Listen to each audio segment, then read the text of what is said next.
If your Toro TimeMaster is blowing thick white or blue smoke, the engine is burning oil, and the most common fix is simply cleaning out the air filter housing and letting the engine burn off the excess oil.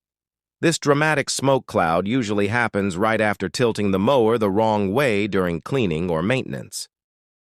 When the mower is tilted with the carburetor side facing down, crankcase oil flows directly through the breather tube and into the air filter housing, saturating the filter and pulling raw oil into the combustion chamber.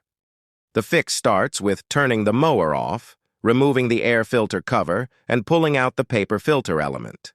If the paper filter is soaked with oil, it is permanently ruined and must be replaced, as a clogged filter forces the engine to pull even more oil into the cylinder. Before installing a new air filter, wipe out any pooled oil inside the plastic filter housing using a clean rag. Next, check the engine oil dipstick while the mower sits on a completely flat surface. The oil level must be exactly between the add and full marks, because an overfilled crankcase will also push oil into the cylinder and create continuous white smoke. If the oil level is too high, drain the excess immediately. With the oil level corrected and a clean air filter installed, start the engine in a well-ventilated outdoor area. The mower will continue to blow heavy white smoke for 5 to 10 minutes as the remaining oil inside the muffler and cylinder burns off.